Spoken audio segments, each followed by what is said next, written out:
Salut tout le monde et bienvenue pour cette 35e partie du défi, un livre par semaine pendant 52 semaines.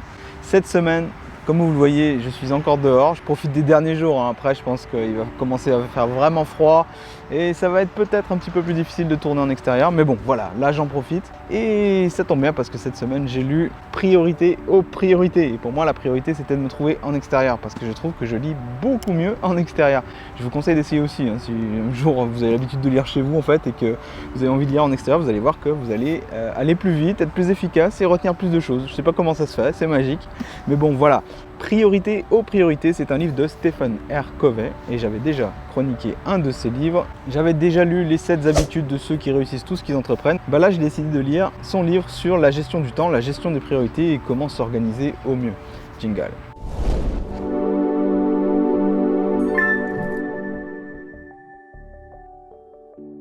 Alors, Priorité aux priorités, c'est un livre sur comment réussir ses objectifs, comment gérer son temps au mieux. Donc a priori c'est un sujet qui est à la fois dans l'air du temps et à la fois un peu chiant. À la fois un peu chiant parce qu'on a l'impression que tout a été écrit sur le sujet et à la fois dans l'air du temps parce que les gens manquent cruellement de temps pour réaliser leurs objectifs. À chaque fois ils disent qu'ils n'ont pas le temps. En fait ce qu'il faut comprendre c'est qu'à chaque fois qu'ils disent ils n'ont pas le temps, il faut comprendre ce n'est pas dans mes priorités, ce n'est pas du tout la même chose. Alors Stephen Covey a écrit énormément sur le sujet parce qu'il y a 547 pages pour 159 000 mots, ce qui en fait l'un des livres les plus gros du défi. Évidemment, on ne parle pas de Steve Jobs qui est hors catégorie, mais lui, il est vraiment très très gros aussi. Alors, on y apprend quoi dans ce livre? On y apprend dans un premier temps qu'il a existé plusieurs générations de gestion du temps. La première génération a consisté à faire des to-do list, vous savez, des listes de choses à faire. Vous faites une liste de ce que vous avez à faire dans la journée et puis vous barrez les choses une par une. Voilà. La deuxième génération de la gestion du temps, c'était quoi? C'était tout simplement de faire des plannings parce qu'on s'est rendu compte qu'avec les to-do list, on avait une vision très court-termiste, que les gens ils les finissaient jamais et que donc ils en finissaient encore plus déprimés.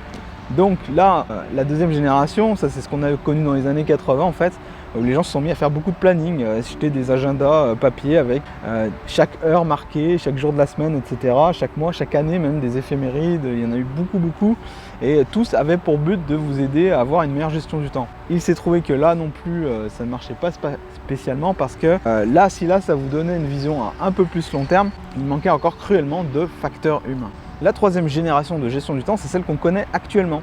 C'est-à-dire que non seulement on mêle les plannings, les to-do list, mais on ajoute tout un tas de nouvelles techniques en fait, qui nous aident à rester concentrés sur le long terme, qui nous aident à réaliser nos objectifs. Alors là, ça fleurit sur Internet. Avec l'avènement d'Internet, on est au courant de toutes les techniques qui existent pour gagner un petit peu 1 heure ou 2 par jour, pour se préserver un moment dans la semaine où on est complètement, on fait que ce qui nous intéresse en fait.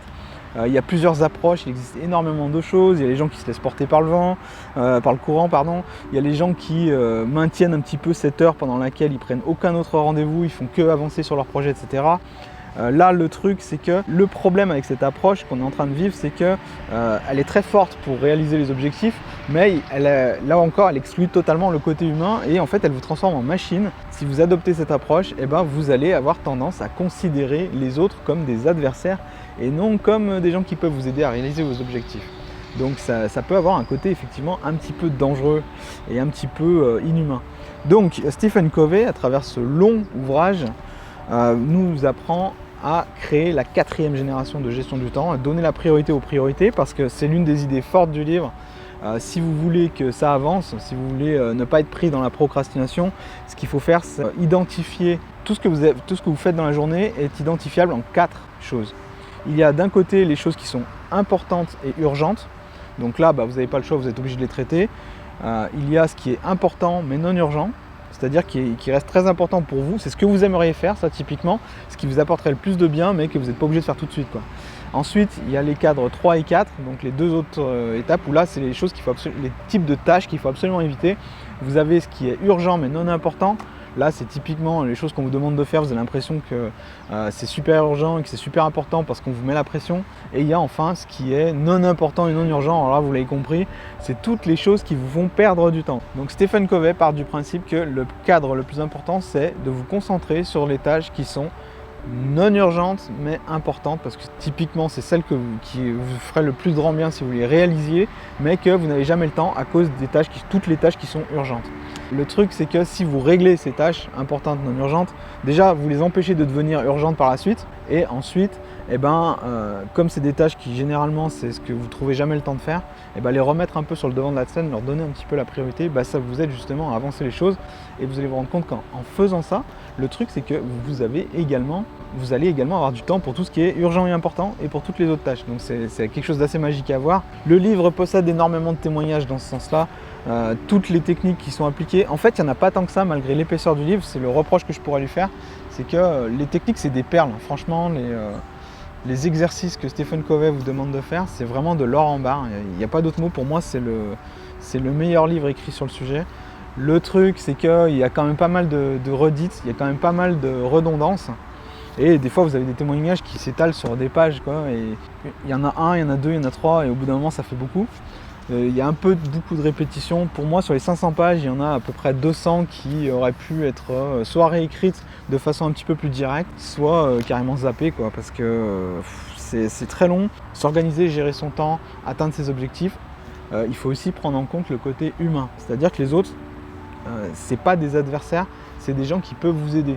En contrepartie, vous les aidez également, c'est ce qu'on appelle l'interdépendance, et c'est quelque chose qui est très mis en avant dans le livre, et ma foi ça fait du bien, parce que la plupart du temps quand vous abordez des livres qui traitent de ce sujet, le truc c'est que vous allez souvent tomber sur des livres qui vous parlent au niveau personnel, c'est-à-dire qu'ils font complètement abstraction de ceux qui sont autour de vous, en faisant abstraction de leurs objectifs, de leur parcours, de leurs attentes, et ça c'est pas bon, parce que si vous vous concentrez exclusivement sur les vôtres, ce qui va se passer c'est que les autres ils vont devenir effectivement vos adversaires, parce que vous allez renvoyer inconsciemment l'image que vous êtes quelqu'un de très auto-centré et de très égoïste et que vous n'avez pas de temps à perdre, et à terme, pour les gens qui ont vraiment du mal à avancer sur leurs objectifs, si vous négligez totalement l'aspect humain mais également l'aspect intérieur, c'est-à-dire ce que votre cœur vous dit, au bout d'un moment vous allez faire un burn-out. Donc voilà, c'est aussi pour ça qu'on en voit beaucoup.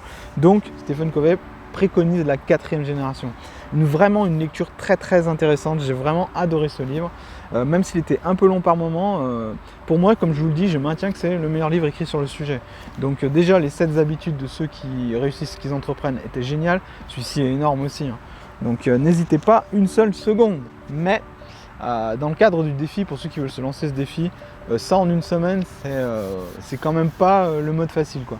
Ça, c'est si vous avez envie de tester vos limites un peu. En gros, il vous faudra lire à peu près 80 à 100 pages par jour, tous les jours, hein, si vous voulez venir à bout de ce truc. En gros, si à la fin de la semaine, si le vendredi vous avez ça de lu, oubliez, vous n'y arriverez jamais. Il y a beaucoup de concepts à aborder, il y a beaucoup de notions à aborder, il y a beaucoup de techniques, d'exercices à faire qui sont hyper intéressants. Par exemple, il y a un exercice sur écrivez une lettre pour faire le bilan de votre année, mais écrivez cette lettre comme si vous faisiez le bilan de l'année prochaine. Donc vous vous projetez au 31 décembre et vous écrivez la lettre à votre famille de tout ce que vous avez réalisé dans l'année, ce pourquoi vous avez été le plus fier, etc. C'est un exercice qui est méga intéressant, ça vous aide à comprendre quelles sont vos missions intérieures, parce qu'on est encore dans un monde où on ne sait pas trop quelle est notre mission intérieure, on ne sait pas trop pourquoi on est fait, on ne sait pas trop ce qui serait important pour nous, et du coup on a du mal à hiérarchiser un peu les priorités, hiérarchiser un peu les objectifs. Donc voilà, une lecture très très intéressante, moi franchement je le recommande. Alors, la semaine prochaine je m'attaque à quoi? Je m'attaque à un livre que vous m'avez recommandé je ne sais combien de fois. Ça y est, je m'y mets. Il s'agit de L'effet cumulé de Darren Hardy. Je vais le lire en version anglaise, le Compound Effect. Franchement, ça va faire vacances à comparer, hein, parce qu'il n'a pas beaucoup de pages. Lui, il a moins de 200. Voilà, j'avais besoin un petit peu d'un livre un petit peu plus léger pour assimiler les concepts de priorité aux priorités, parce que ça va prendre du temps. Il y a beaucoup de notes, il faut que je relise, il faut que je mémorise. Ça va prendre du temps. Donc ça fait du bien d'alterner avec un livre un peu plus court, mais que vous m'avez recommandé. J'ai vraiment hâte de le lire, parce que je l'entends. Non seulement vous me l'avez recommandé, mais tout le monde me le recommande. Donc voilà, je vous dis à bientôt pour la prochaine vidéo. Salut! Attends, on refait, c'est nul. Chaque jour je vous parle ça, il y a c'est nul ce que je dis.